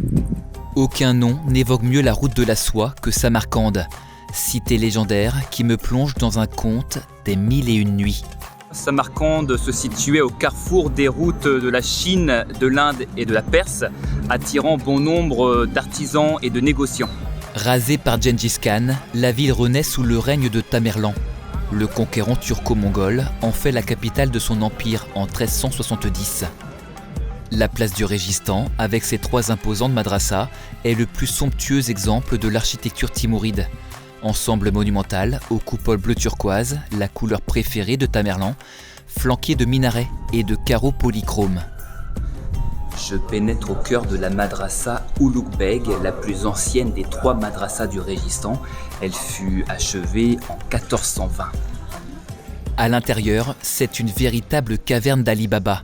Je fais la connaissance d'Abdouladi, un marchand de tapis. I produce the handmade silk carpets here. Silk carpets, wool carpets, and all of them produced in Samarkand. Wool carpets from the neck part of the sheep's wool. This part becomes very softer and very finer. We have some carpets, the camel wool, and this one is pure silk carpets. You can see these are, and the colors, all of them the natural dyes. The blue color, this color, the background color from the indigo, and this color from the madder root. 120 by 80 centimeters. It takes about 9 months to make one carpet this size, and the price about $1,800, $1,500. Boboy y Kampir Samarkand Design. Nijina me présente sa collection de céramique, notamment ses petites figurines traditionnelles représentant des héros populaires ou de simples marchands. Dans sa boutique d'artisanat et de souvenirs, la vendeuse propose aussi une variété de toubeteka, les chapeaux traditionnels ouzbeks. In this handmade is silk. In this for girl bow universal. Mais également des foulards. Silk. Handmade. In this 50 silk, 50 cotton. Samarkand design. Adras. In this silk. This one is in this cotton. Les madrasas étaient des universités islamiques dans lesquelles, durant des siècles, on enseignait la religion, mais aussi les maths, la philosophie ou encore l'astronomie. Aujourd'hui, elles sont devenues pour certaines des attrape-touristes et d'autres élèves ont pris la relève, comme dans la madrasa Chirdar. In Latin, horse, inside more 19 animals. And the rabbits, fish, there's elephant, tigers. Only one school. And the first students in Samarkand. In Bukhara, many masters. In Samarkand, only master in here. La 3e madrasa du Régistan, Tiyakari, comprend une jolie cour verdoyante, mais son principal attrait est sa mosquée. L'intérieur de la mosquée est finement décoré de bleu et d'or pour symboliser la prospérité de Samarcande. Le plafond, couvert de feuilles d'or, est plat, mais donne l'illusion d'une coupole.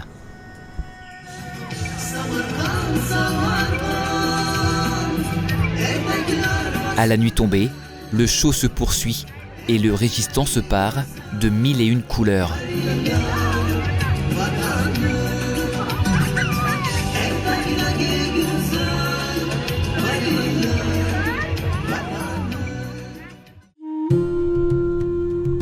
Ce matin, direction le Gour-Émir, mausolée où repose le corps de Tamerlan, le guerrier sanguinaire à qui on attribue quelques 17 millions de morts. Un anthropologue soviétique ouvrit les sépultures en 1941 et confirma entre autres que Tamerlan était plutôt grand pour l'époque. On est au tournant des 14e, 15e siècles. Il mesurait 1,70 m et qu'il était estropié de la jambe et du bras droit suite à des blessures survenues à l'âge de 25 ans. Son petit-fils Ulugh-Beg, lui, mourut décapité. Samarcande est un véritable musée à ciel ouvert. Un peu partout dans la ville sont disséminés des trésors architecturaux. Par contre, il ne faut pas oublier son portefeuille à l'hôtel, parce que tout est payant ici. Le moindre mausolée, la moindre mosquée, il faut raquer. Mais bon, c'est le prix à payer pour entretenir ces merveilles. À Samarcande, quand il n'y a pas de vieilles pierres à visiter, il y a le marché. Au bazar de Siab, on trouve de tout. Comme les atlas et adras, ces tissus traditionnels fins et colorés. Un concert de couleurs, mais aussi de saveurs. Paprika, this is Iran saffron. Iran saffron. This is tea Samarkand. This is Samarkand tea. Samarkand bread. Ce pain rond, appelé l'epioshka, est cuisiné partout en Asie centrale. Mais paraît-il que c'est à Samarcande qu'il est le plus savoureux.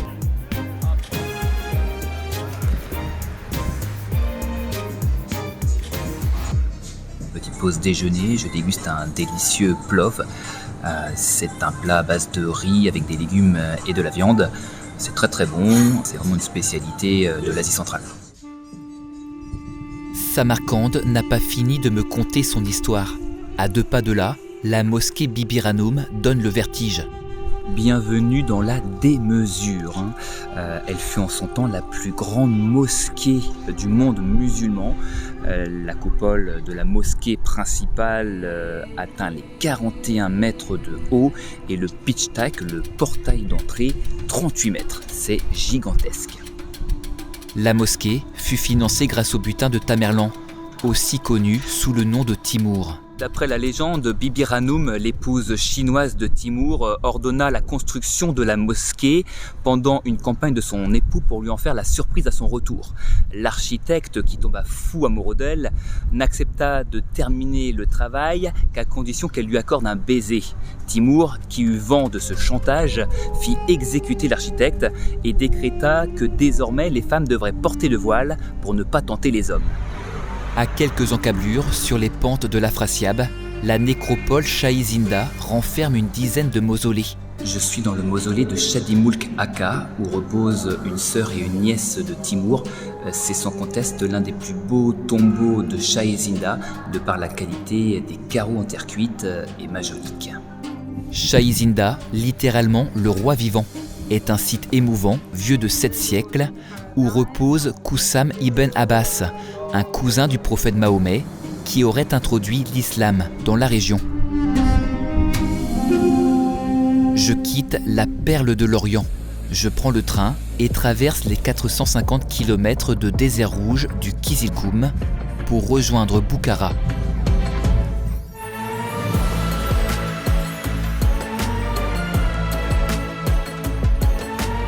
Premier jour à Boukhara, certainement la ville la plus sainte d'Asie centrale, qui compte des édifices à l'histoire millénaire.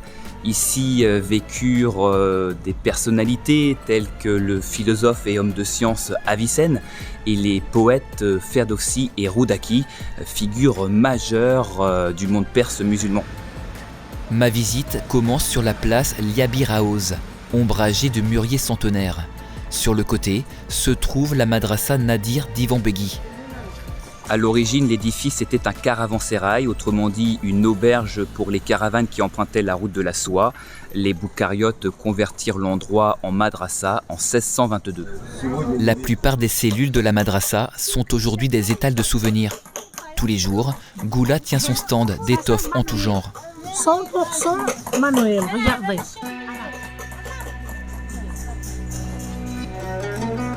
En m'éloignant du centre, une monumentale citadelle s'élève. L'Arc était autrefois la résidence des émirs de Boukhara.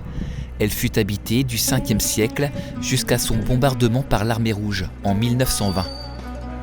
On est dans l'entrée principale d'une forteresse là. Toujours les entrées dans des forteresses, dans des citadelles, avant il y avait une atmosphère de tyrannie pour effrayer les gens. C'est pourquoi à l'entrée il y avait des prisons où on gardait les prisonniers politiques. Ce qui était contre les affaires de l'émir, son règne. Pourquoi à l'entrée, si quelqu'un venait, voyait et faisait tout ce correct, sinon il pouvait... Ça dissuadait. Voilà. À l'entrée, je rencontre Oulouk Beg, un guide francophone. L'occasion d'en savoir plus sur les souverains qui ont gouverné à Boukhara. Ça a commencé à partir du milieu du XVIIIe siècle jusqu'au début du XXe siècle. 10 générations des émirs qui ont dirigé. Avant, il n'y avait pas d'émirs avant le 18e Non, siècle. avant c'était des khans, des khanats. Les émirs à partir de 1753 à 1920, 10 générations. Pourquoi les émirs, ils ont relié leurs racines avec le prophète Mohammed. Ils n'ont aucune racine avec Genghis Khan ou les Mongols. Ce qui fait la renommée de la ville, ce sont aussi ses tapis. Je décide de me rendre dans une boutique. Pour les tapis de Boukhara, le motif de fleurs stylisées prédomine. de même que le rouge profond et l'ocre. How much is it, the price of this carpet? 2400 €. Allez, on peut faire mieux. Ce tapis accroché au mur qui mesure 3 mètres sur 5 mètres coûte 250 000 €. Souvent les tapis dits de Bukhara proviennent du Turkménistan ou d'Afghanistan. Ce n'est pas le cas ici dans ce magasin puisque les tapis sont confectionnés dans l'atelier juste derrière moi. Ici, plein de petites mains s'activent avec dextérité pour nouer et tisser ces tapis. Tout un art. Et l'art s'invite partout à Bukhara, ville-musée aux 140 monuments classés à l'UNESCO. En traversant les bazars couverts, dans l'ancien marché aux herbes et aux épices, se trouve Magoki Atari, la plus vieille mosquée d'Asie centrale. D'après la légende, les habitants l'auraient ensevelie sous des monceaux de sable afin de la protéger des exactions mongoles. Plus loin, cette vertigineuse tour, le minaret Kalon, conçu comme un phare pour guider les voyageurs perdus et les caravanes. Kalon signifie grand en tadjik. Ce chef-d'œuvre mesure 47 mètres de haut et repose sur des roseaux qui le protègent des secousses sismiques. Ce minaret a traversé près de 9 siècles et aucun envahisseur n'a jugé bon le détruire, pas même Gengis Khan, si stupéfait qu'il ordonna à ses troupes de le préserver lors du sac de la ville. C'est vraiment agréable de se balader et de se perdre dans les ruelles de Bukhara. C'est très très calme, ça change de Samarcande où ça grouillait de monde. Ici règne vraiment une certaine douceur de vivre. Hello, sorry? Dans mes pérégrinations, je suis interpellé par un couple d'Ouzbeks qui tient absolument à me montrer son ancienne maison de marchand, plus que centenaire.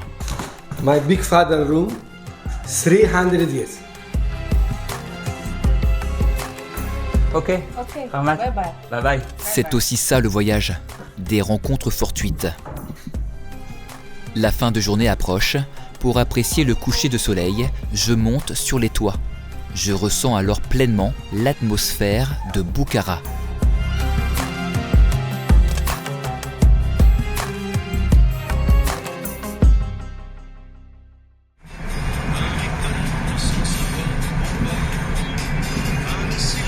Après une nuit dans le train, me voici à Khiva, forteresse du désert du Karakoum, retranchée dans ses murailles.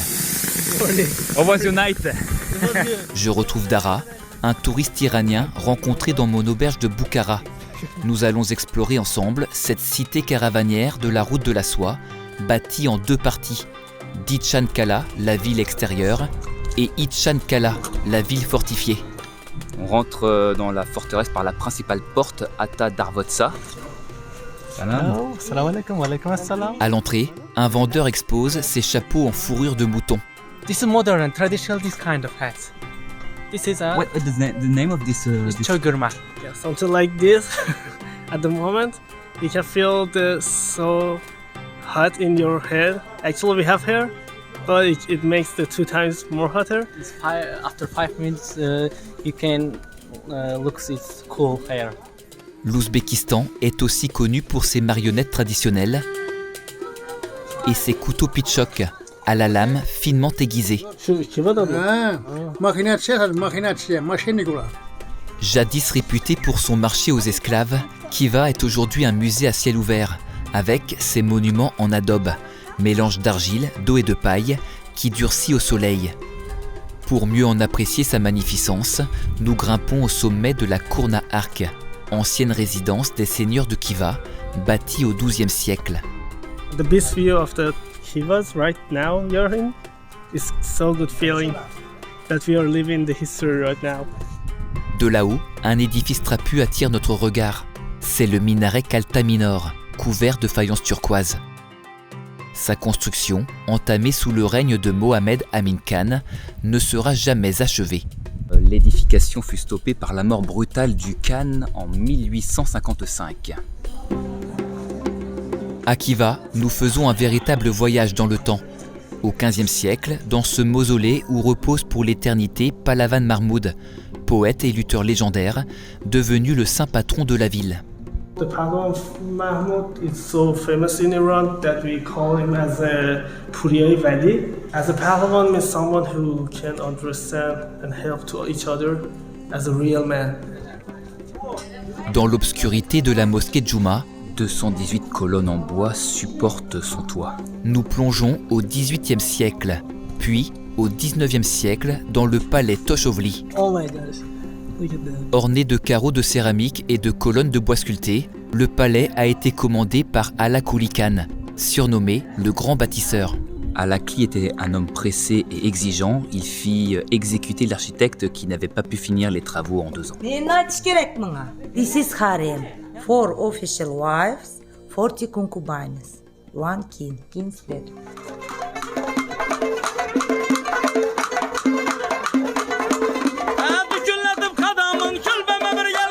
À Khiva, la fête bat son plein au pied des remparts. Le doïra et le roubab, les instruments de musique traditionnelle, donnent le rythme.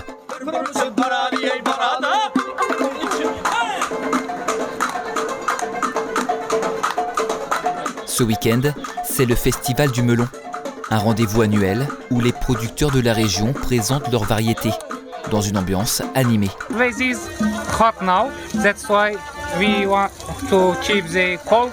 We put it in the water. Its melon is so cool and so delicious. Do you like?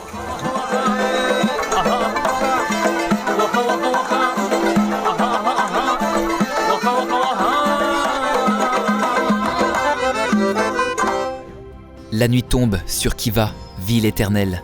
Je vis mes derniers instants dans cette oasis qui inspire autant qu'elle fascine.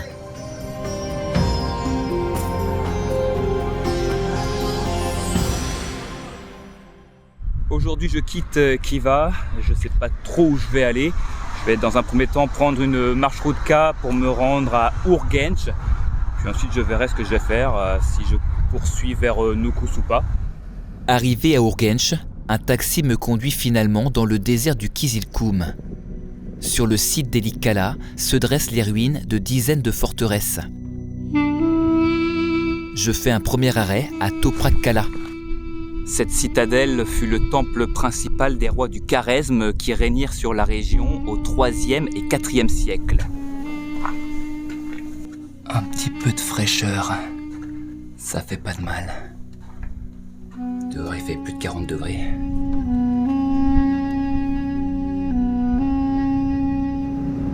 Je poursuis ma route jusqu'aux vestiges d'Ayaskala.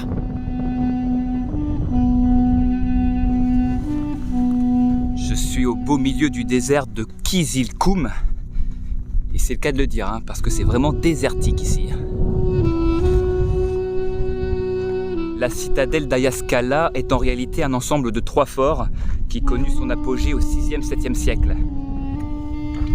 Je suis vraiment seul au monde, il n'y a pas un chat, pas un touriste, juste un chameau.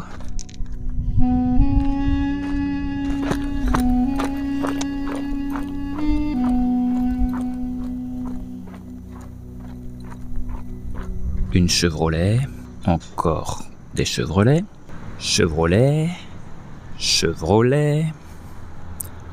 Oh, surprise, une autre Chevrolet, un taxi Chevrolet qui passe. Je suis à Nukus et ici, comme partout ailleurs dans le pays, vous ne trouverez que des Chevrolets ou presque. Ici, tout le monde roule en Chevrolet et pour cause, la marque américaine qui produit sur le sol ouzbek via une filiale nationale a le quasi-monopole du marché automobile en Ouzbékistan depuis de nombreuses années. 95% des voitures en circulation sont des Chevrolets et très souvent de couleur blanche. C'est assez déroutant. Pour Tima, un habitant de Nukus, les autres marques étrangères sont inaccessibles. Ce protectionnisme fait obstacle à toute forme de concurrence saine. Un marché qui tend peu à peu à s'ouvrir, mais par exemple, les droits de douane pour l'importation des véhicules étrangers s'élèvent à 120% de la valeur initiale de la voiture, donc c'est énorme. Hein. Hey, do you clip siesta? Voyage, voyage, voyage, voyage. C'est French? Yes. Déjà laisse. Voyage, voyage. Non, non, non, non, voilà, s'armer.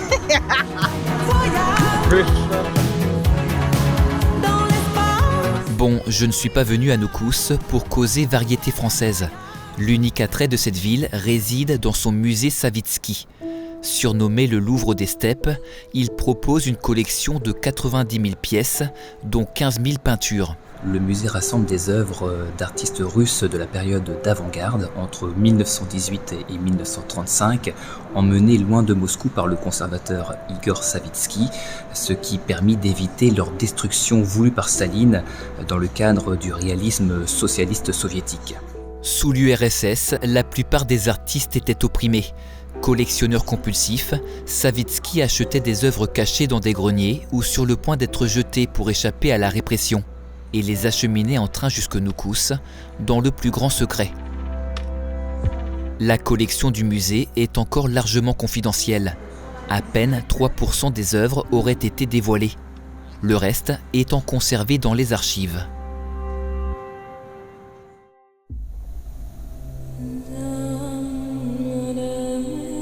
C'est l'histoire de la plus grande tragédie écologique du XXe siècle. Au nord de Noukous, la ville de Moynak résume à elle seule le drame qui se joue dans la région avec la disparition progressive de la mer d'Aral.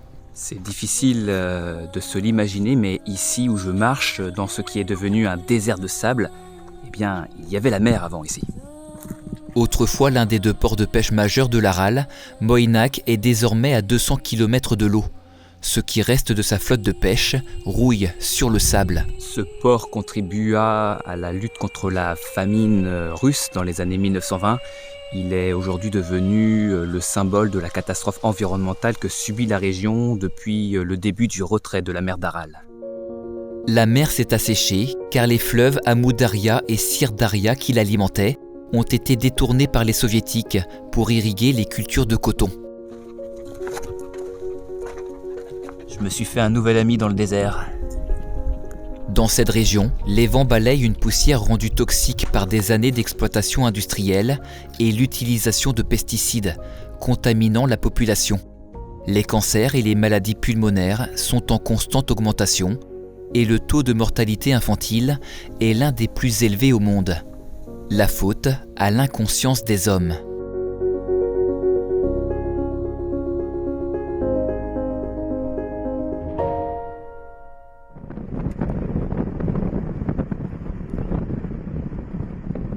Aujourd'hui, je suis à Bolissaol, un village situé à une 60aine de kilomètres au nord de Noukous, dans la région du Karakalpakstan, où je vais assister dans quelques heures à un sport équestre assez étonnant, le Koupkari, qui est très populaire ici en Asie centrale. Mais avant, je me plonge dans la culture des habitants du Karakalpakstan, république autonome du nord de l'Ouzbékistan, lors d'un déjeuner organisé dans la pure tradition. On commence par le thé, bien sûr. This is Kharashai, one of the most popular beverages in Karakalpakstan. This is black tea and milk. This tradition comes from the Silk Road. So traders traded drinking of this black tea with milk. Eidos, mon guide, poursuit. Now we are eating the Karakalpak dish called beshparmak. Beshparmak means 5 fingers because that's tradition. Here in Karakalpakstan, people eat that with hands. Je vais donc honorer la tradition et manger avec les mains. Ce n'est pas dans mon habitude, mais c'est la tradition ici.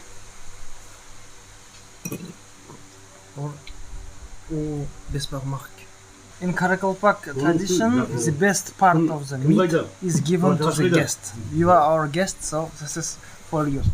Eh bien, je suis honoré.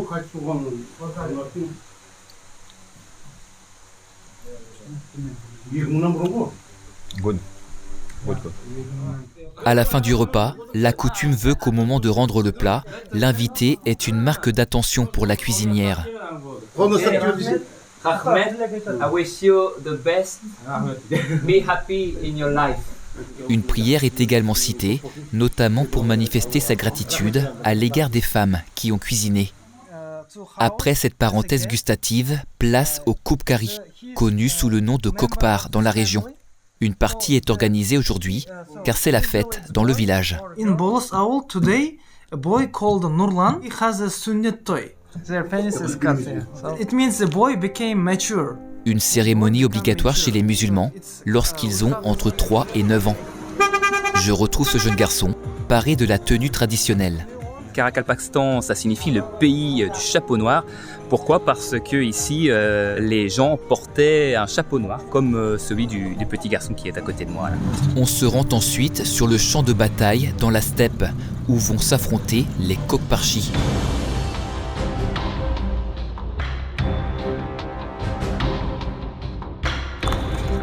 La règle est simple, les cavaliers doivent s'emparer de la dépouille d'une chèvre décapitée et la déposer dans une cible.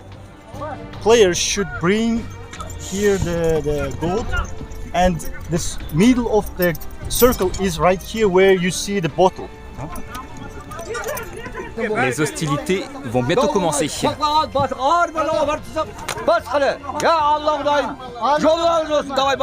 Le chef du village donne le coup d'envoi.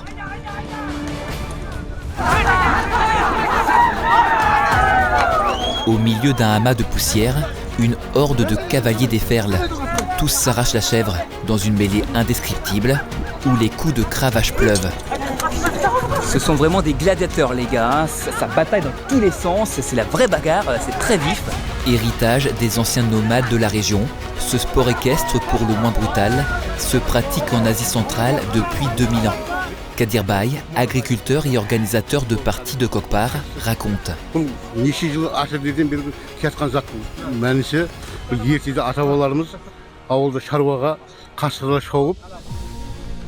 Une fois les loups tués, les cavaliers se sont amusés à galoper en jouant avec leurs carcasses. Au fil du temps, ils en ont fait un jeu en remplaçant le loup par une chèvre. Aujourd'hui, le jeu de l'attrape-chèvre est bien plus qu'une simple lutte équestre. Il forge l'identité d'un peuple uni par ses traditions. Esenbay est un ancien cavalier de Kokpar et fier de sa région, le Karakalpakstan.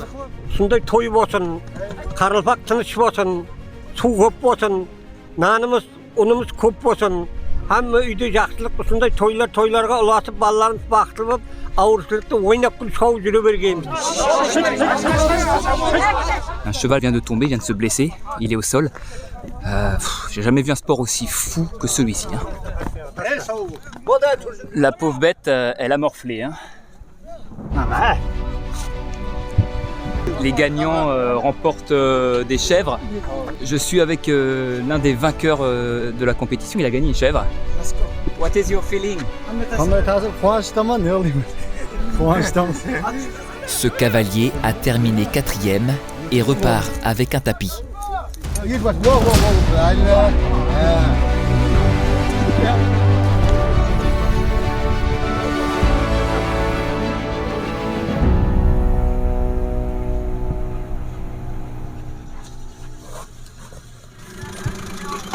Salam. Il est 5h du matin, je suis à la gare ferroviaire de Noukous.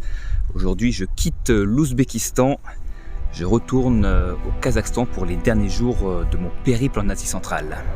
Au total, 15 heures de trajet animées par le balai incessant des vendeuses ambulantes qui passent dans les wagons pour vendre nourriture, boissons et autres bijoux.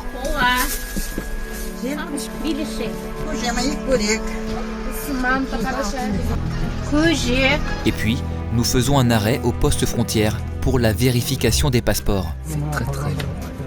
Contrôle des passeports. En début de soirée, j'arrive à Benéou, au Kazakhstan.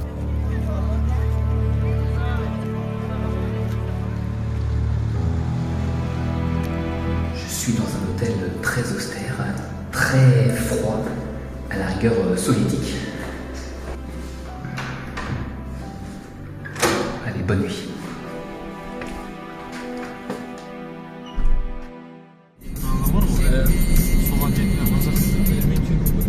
Un nouveau jour se lève. j'ai encore quelques trésors à dénicher avant de rentrer en France, comme ceux du désert rocheux de Manguistaou, à l'extrême ouest du Kazakhstan.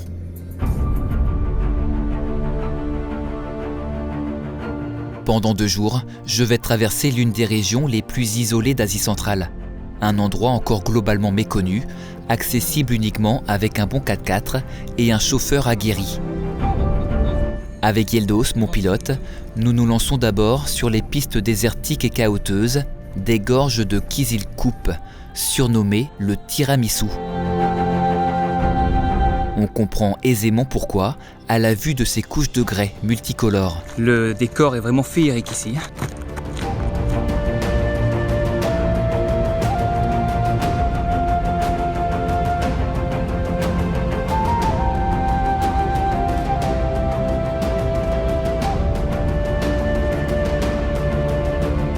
Dans la monumente vallée centra-asiatique, l'érosion a sculpté des canyons démesurés et dessiné d'incroyables chefs-d'œuvre.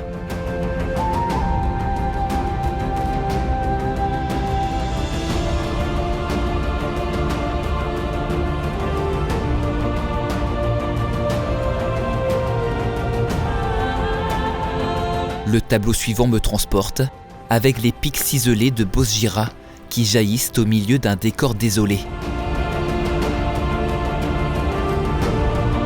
On s'aventure alors dans le désert blanc. En ce lieu qui ensorcelle, je suis seul au monde. J'avance dans un paysage totalement lunaire. Décidément, la magie opère jusqu'au bout en Asie centrale. Alors, on aimerait que le temps s'arrête dans ce paradis blanc. Profiter encore de cette nature puissante et pourtant fragile.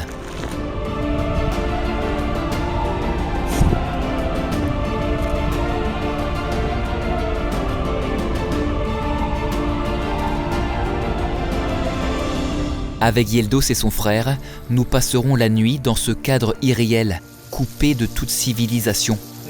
À cet instant, j'ai conscience d'être privilégié de vivre de tels moments, gravés à jamais.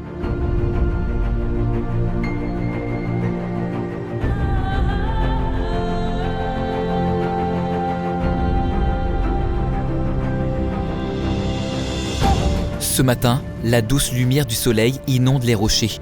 Nous quittons notre paradis blanc. C'est l'adieu au désert, aux steppes et canyons du Manguistaou. Je laisse derrière moi ces paysages de rêve et emporte les souvenirs. Je mets le cap sur Aktaou, ex-ville secrète soviétique, longtemps fermée aux personnes non autorisées. Mon histoire avec l'Asie centrale se termine ici, sur les rives de la mer Caspienne, aux confins de l'Asie et de l'Europe. Je profite de mes derniers instants. À Aktaou, j'écris le dernier chapitre de mon odyssée. Le point final à un été singulier où j'aurai traversé 4 des 5 anciennes républiques soviétiques d'Asie centrale. Il manquera le Turkménistan, l'un des pays les plus fermés de la planète, faute de visa accordé. De Tbilissi à Aktaou, l'expérience fut authentique. Le livre se referme, mais les images restent, telle une parenthèse enchantée. Que restera-t-il de ces montagnes infranchissables, de ces déserts arides et de ces steppes hostiles? Que restera-t-il de ces villes aux dômes turquoises qui invitent au voyage? Que restera-t-il de ces visages qui m'ont accompagné sur mon chemin? N'était-ce qu'un songe? Les siècles ont passé, la magie de la route de la soie demeure, pour l'éternité.